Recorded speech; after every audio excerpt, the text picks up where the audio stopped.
have a reputation in the industry of being a diva. This is now alleged.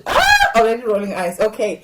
Do you recognize that about yourself? Although I've always found you delightful to deal with in the past, even now. But some say you can be difficult. Is that true? I just know what I want. And I just don't settle for things that I feel are substandard. So I remember there was a time where there was, an issue with a mic. And people were dragging me about, you should then buy a mic. Then I said, I will buy a mic if it's coming to this. Because if I'm going to perform and you can't hear me, it's like almost devalues me. And you don't think that I'm as good as how I present myself. I think that, your image is everything. So I will 100% be a diva about my image. I'll be 100% diva about my truth and the principles that I stand for. I'm not going to settle. If you tell me no,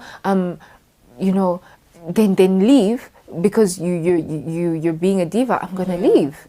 I'm not going to be a diva Stay where you're not wanted. Yes, I'm not going to go on about things that is what the current situation is. For example, if they say, "I'm sorry, we don't have tea, we only have water," I'll be like, "That's fine."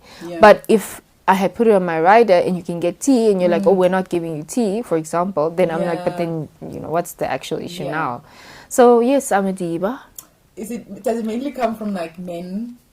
No, it just comes from, I think it comes from the times where I was put in a box and told this is what you're going to get.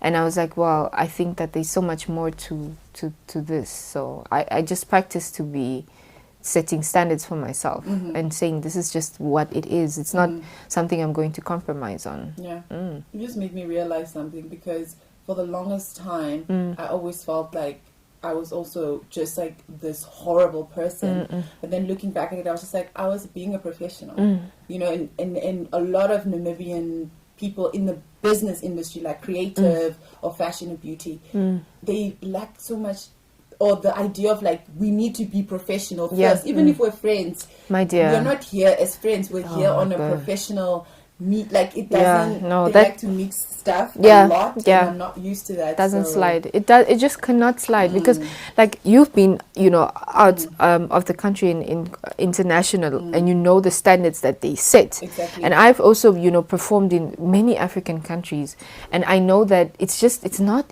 a standard. And if you want to move and improve a culture, it's just not going to start at substandard, like offerings. It's just not going to happen. Yeah. I was watching an IG live where you spoke about your ex, and you were very negative about the relationship. Was it a bad breakup? Was it? Because you even said my ex-child. So I need to. What happened? If you can tell us. No, it wasn't a bad breakup. Oh, it was a bad breakup. I just wanted better for myself, and I had aspirations that didn't really fit in the dynamic. So it was almost like, and I mean, I don't want to speak bad on the person, because he was a sweetheart, he was a great person, but we just wanted two different things. I mean, I didn't want to settle and be a small city girl. I wanted to know more. I wanted to improve myself. I wanted to go out and experience, and the person was comfortable with being in, a little bit, and it just couldn't work. I was at a point where I was growing and realizing and being like, okay, well, I want to perform out, like I'm going to perform wherever. And he was like, you're leaving me? And I was like, I'm not leaving you, I'm going to get experience. And so it didn't work. It didn't work. It didn't work. You are married with a young baby now, which I guess changes a great deal. Do you still have ambition to succeed? Yeah, I do. And it's a bit scary because when you're single, you can decide, I'm flying to Japan and no one is holding me back, in a sense. Not that my family is shame. I'm just sorry, this is for the lack of a better word. But now it's like responsibilities. You need to know, okay, my husband needs this, my child needs this, my family needs this, and where can I sort of work around? And I feel like moms really compromise a lot. they say, okay, you know what, I'm not going to be in studio because my daughter is crying and screaming her head off, and she probably just needs me, so I'm going to sit and be with her. And then my husband comes from work, he's like, do I have a lot of things to tell you? And I'm like, okay, let me put the baby down and let me come and be with you. And then it's, you know, so moms compromise a lot, and right now it's feeling like, oh my gosh, is it gonna ever, you know, am I gonna have a chance for myself where I can be like, this is what I want to do? But I think that because of the nature of my husband and, you know, the people around me, I think that they can facilitate in making those dreams come true. So the ambition is almost like, now it's like, I gotta do this, I have to, you know, because I'm like, I feel like I'm on a timeline, but I definitely have so many plans for myself. Yeah, I mean, Whitney Houston has done it. Jada Pinkett Smith was traveling on film, breastfeeding, doing what she needs to do. So I think it's very, very much possible. It is, and it sounds easy, but it really isn't. And every mom knows that. Every working mom knows that it is not easy. You really need people to ground you. Yeah. Is that how you would define success? You know, having people. Yeah, you need firm roots, man, and also principles that just aren't wavered. That's why when people say I'm a diva, I'm like, well, I'm successful now, so some way it's gotten me to where I need to be. I mean, Beyonce made a whole song about what it means to be a diva. So honey, at this point, in case they didn't know, and the most times the people who call us divas are men. It's not women. A woman will never be like, oh, she's a... No. It comes from men. Yeah. There's this quote that I saw that said, it started with, wow, she's so lucky. And then they scratched it. And then they said, wow, she worked so hard. And that's just what it is. Yeah. It's hard work. As an artist, was the COVID pandemic a struggle for you because you make your money through performances, or were you able to concentrate more on making music? So how was the pandemic for you? I think in terms of like performance, because I'm a performer, you know, that's one of the strongest points in my So it was difficult for me to not do that. I was really I felt stuck as an artist. Home shows? Did anything about, you know, I did home shows. And no, it just didn't work. It didn't work for me. I mean, I did home shows. I did some with these. It's called Generation W. It's from England, a UK-based music hub, and it wasn't sitting well. Yeah, I need that interaction. That's what I thrive off. So it was frustrating in the beginning, and I said, I'm not gonna do it. So I concentrated on music research, making good music. Yeah. Okay. You actually released an album in the pandemic, Wish You Were Here, which came with great critical acclaim. With the lead track about a long-distance relationship, did the relationship come to an end because of the pandemic? No. So that album actually was in two parts. Thank you. It was about a love that I experienced and then a love that I had found. So like if you really listen to it quite deeply, you hear sort of the separate entities. And funny enough, I was like, I want people to start understanding who Lioness is, that she's vulnerable, that she's not just, you know, rapper, like hardcore, no face, straight face, whatever. I wanted people to be like, okay, well, what are the themes that she loves to sing and rap about? And I love to rap about love, girl. So it wasn't about a long distance relationship, it was just about relationships. And even in there's relationships about friends, relationships about parents, relationships that you can that exist between, you know, two individuals. You know, so, and that's really what I was writing about. It wasn't, and I think Wish You Were Here, it actually almost was an ode to my mom, and then it later on turned into, so like it had so many waves, you know, and I just left it like that. Do people know that you're singing about them when you make the songs? Do you tell them like, yeah, this song was about you were right, or do you just have a speculation of like, maybe it was about me? Yeah, no, I mean, there's some things like, especially in Feelings that I recorded with Waters. I was singing straight up about Miguel. Oh. And so whenever he heard the song, he was like, hey, I was like, yeah, it's about you. So sometimes it is, and sometimes it's experience, sometimes it's things that I observe and I write about that. So, yeah, creative arts is lovely. Okay.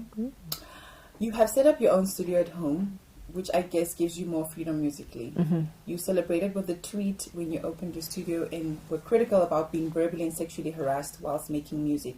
Did that happen in the recording studios? Like it did. before?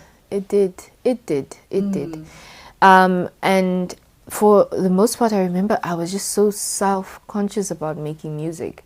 Because the moment you step into studio, oh, why is your bum is looking bigger now? What are you doing? Yes, girl. Yes. And it's with people you know. So, sometimes you don't even disclose those things because you don't want people to be ruined, you know. That's something that is, and I always believe that sometimes people just didn't know better. You know, they just didn't know better, and so you're stuck between being spiteful and just wishing that they know better now. So it happened a lot. That happened so much that I couldn't even write music. I couldn't. I was so apprehensive about like what I'm wearing. Okay, let me cover up. Or why are you covering up? You know, why you like? It was just it was not a good time. So I told myself I'm going to get my own equipment and I'm just going to create a space where I feel safe. Okay. Did you ever confront any of them? One of them I did. The other, I just bygones. Did they acknowledge what they did? Yes, and so you know, it goes back to that. I wish I wish I knew better, and I wish you told me. But like, you can see that I'm uncomfortable. Like, you know, and it's not something that you should be speaking about. You know, it's just what are we here for? Are we here for music, or are we here about to pin me? I felt like, you know, what's that game where you pin body parts on the horse or on whatever. I felt like that. I felt I was pinned down. Yes, he's pinned the donkey on a horse. So I felt like that, and I didn't want to feel like that anymore. I didn't. I know what you mean, because even for me, there was an incident when I was in Cape Town, and I don't even remember his name, but he was such a good friend of mine, and I just really connected with him. And once we went out, and he was coming down the stairs and I was going up the stairs, and he just kissed me, and I was like, whoa, okay. So this is what is happening here. And it took me almost 3 years, Lioness, to confront him and tell him, in Cape Town when this happened, you made me feel this way. Because, we were both in Milan, and he was like, let's meet up. And every time I would just be like so uncomfortable. I was just like, your intuition, girl. Excuses, and I was like, you know what, Chelsea, just tell him why you don't want to meet him. And he was like, I get it now, and I apologize, and I'm so sorry. But also, like, to a certain extent, like, why would you do that, my dear? Right? What gave you the freedom and authority to do that? It's just, man, I'm sorry, girl. Do we seem like approachable in that sense? Like, you can just, my dear, even if I did, it's like, ask me, or tell me, like, you know, can I share a kiss with you? And I said, no, you can't. You know what I'm saying? But that's a different episode. I know. I'm sure that a lot of women have experiences. A lot of them have, and that's why, and a lot of men too. Well. I love it. Just to make sure that our stories are heard, and that it's not always just what people see, but also we go through these things, even in the industry. Absolutely. Even though we're thriving, we're still going through these things. Why do you think men believe it's okay to do that, to take advantage of women in the creative industry? Because, I mean, you are a rapper and you are there to work. So why do you think they felt like it was an okay thing to do? I think a lot of it comes from what they've observed as a child, what they observe with their friends and their surroundings, and self-esteem. It's almost like it's like projection. That I'm so insecure and I want you to be insecure, or why are you so confident? Where is this coming from? Alpha male, you know, toxic masculinity in the sense. So I think it's that where it comes from. I think it's like a deeper sort of like psyche that needs to be evaluated. I don't think it's I want to. I think it's this is normal for me to do this.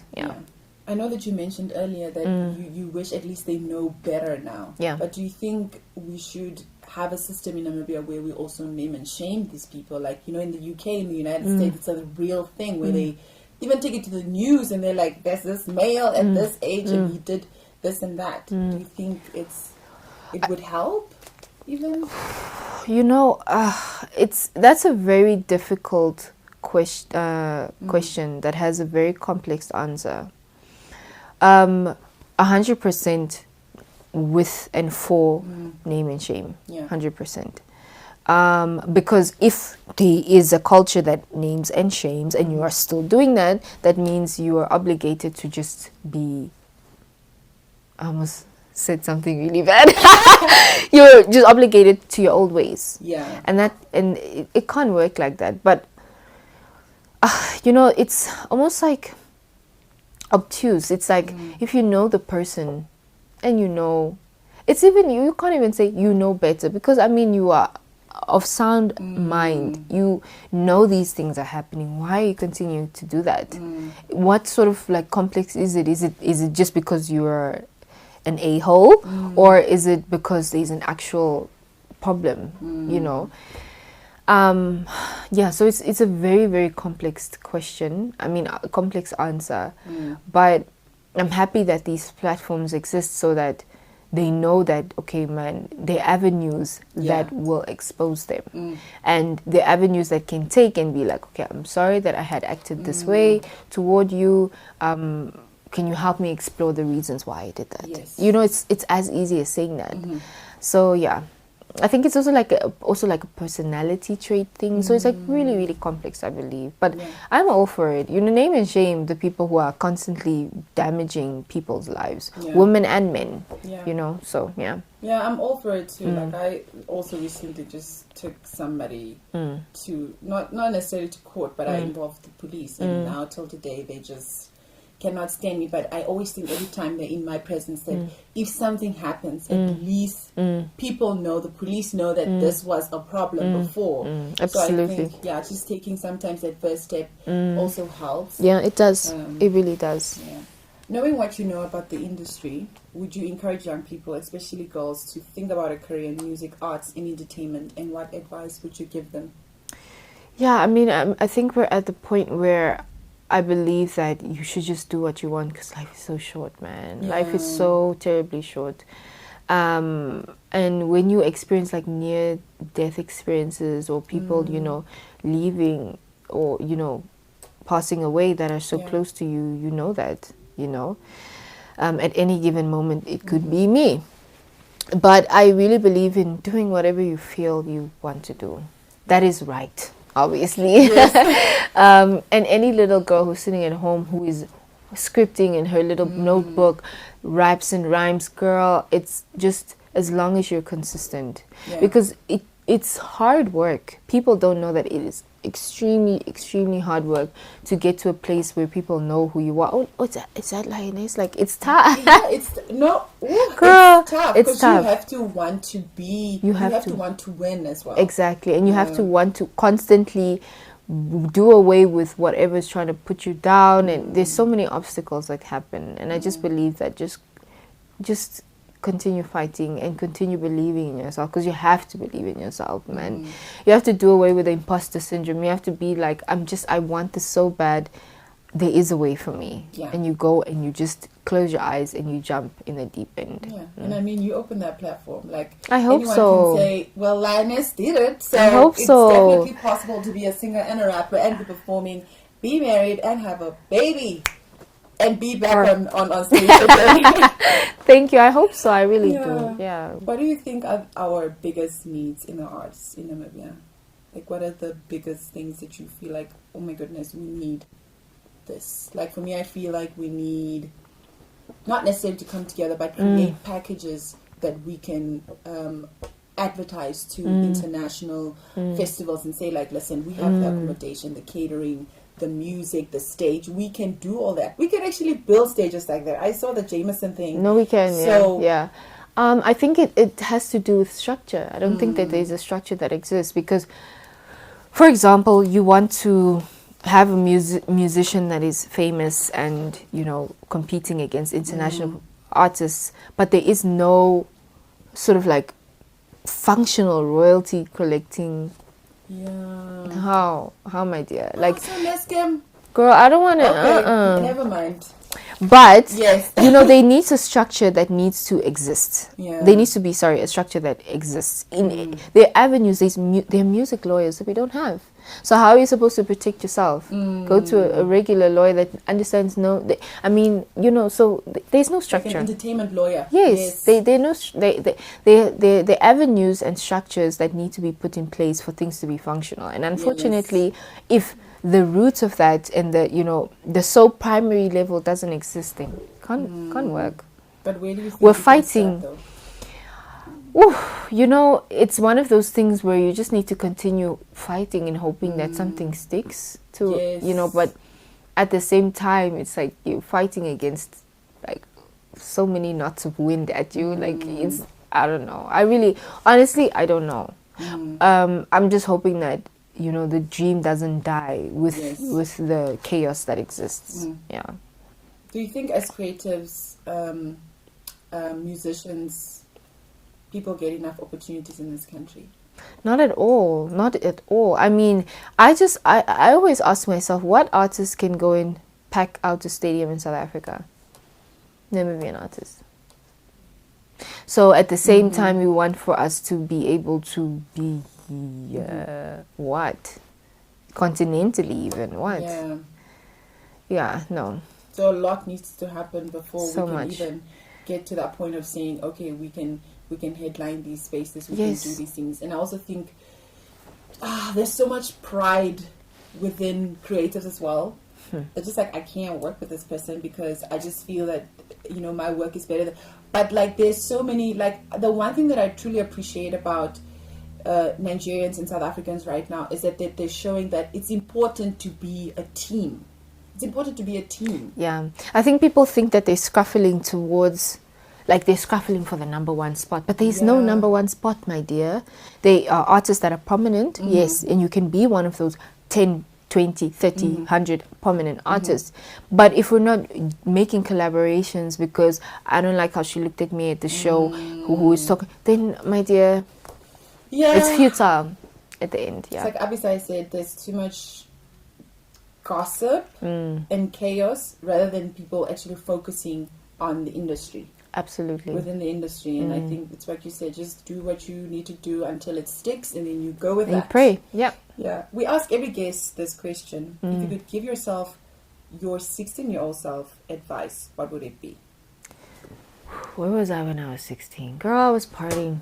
Yes. I was also partying. My second year of officially trying alcohol. I did not say that on camera. But yeah, what advice would you give yourself? That life isn't linear, that nothing makes sense, and it's all about picking up those things along the way. I really honestly was so comfortable. I was like, Mom's here, everything's gonna be okay. Then one day Mom was not here and I had to pick myself off the ground. I had to move out. I had to get my own flat. I had to buy my own car. I had to do so many things independently. Yeah. And then it's like, I think I sorted that out, and then something different comes, and it's like a whole new, you know, level of maturity. Yeah. And so life isn't linear, but tough times don't last. Tough times don't last. They do not last. Yeah. What's next for Lioness? Girl, another baby number 2. I'm joking. No. No, okay. No, girl, no. Not yet. Not yet. Not yet. Yeah, what's next for Lioness? I mean, I think I'm at the verge, honestly, of breaking the ice and being continental, international. Yes, Something. You are. Girl, I saw your billboard, girl. Girl, yeah. Nigeria, Lagos, yeah. So I think I'm really at that point, and all I need to do is just continue chiseling that ice and just hoping that, you know, the ambition and all my efforts were not, you know, futile. But I feel like, you know, even the collaboration with Files was such a big thing for me. So I'm hoping that I can, you know, navigate and really make something out of myself and be memorable and be like, that's a Namibian girl that's on an international stage and 100,000 people are singing my song. Yeah. I can see it already. Girl, yes! Stop putting it in the universe. Yeah, but I meant what I said when I texted you. No, I really... you're such a sweetheart. You guys, Chelsea's sweet. No, thank you. Yeah, no, I really meant it. And I admire your work ethic so much. Thank you. You're just giving us everything that we want, and that, you know, even me, I feel like you're like, I feel like I can see myself in you, and I'm like, I can, if Lioness can do it, why am I the girl is so no, there's nothing to complain about. Honestly, like, your work ethic is just impeccable. And thank you so much for coming. I appreciate the time. And I also am so proud of you for what you've done for Namibia, because it's not easy, girl. It's when you're in places where you're on a pedestal, you know, people throw so many things at you. And so you should also know that there are so many girls, pageant girls, beauty queens, models, influencers that are looking at you and saying, I can do that too. I really hope so, because you know, sometimes I get messages and I'm just like, they are. Yeah, it's tough, hey? It is tough. What do you tell? I feel like it's like, why do you tell? It's like me. It's like my sister's asking me, like, am I good enough? And I'm just like, why do I tell you? Like, even if I say you are, I want to tell you something that you're gonna believe in yourself one day. Absolutely. Because I had to just be like, Chelsi, I can't talk to myself like this anymore. I can't talk badly, negatively to myself anymore. Absolutely. If I want the things that I want in my life. So it's just like hoping that the Namibian kids will remember to just believe in themselves and go for it, because to live is to be courageous. My dear. So, and it's to do away with things that are comfortability. Like, comfort cannot exist when you want to grow. Yes. It just can't exist. And a lot of people are comfortable with, like, okay, I made one song, it's fine, I'm just going to put... No, my dear. Yeah. Shoot your shot. Shoot your shot. Yeah. Thank you so much for coming on. Thank you, girl. Let me hug you. Let me hug you. Thank you.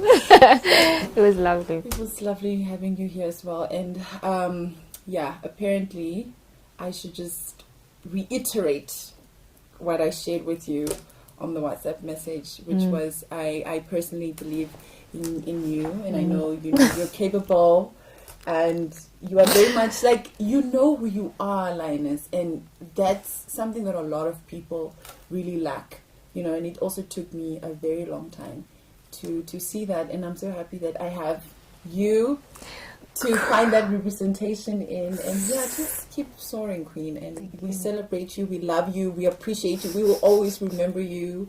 Also, I don't know, is it Pride of Silk? Yeah, Silk. What happened? I think I the whole time I thought it was Pride of Click. Everyone thinks that. Yeah, I'm sorry, guys. But whatever it is to you, let it be that. As long as you guys appreciate it. So that's us, the Lioness stands now. We're in that group. You are. Okay. You are. Yeah, but thank you for coming again. Thank you, babe. I'm so hormonal. It's okay. I don't want to cry on camera. I have an ugly cry face. Yeah. Well, I don't even think you don't, do you? I do, girl. Trust me. No, it's not what you think it is. But thank you, Chelsi. I appreciate you. Thank you. Thank you so much for coming. Chelsi Talks.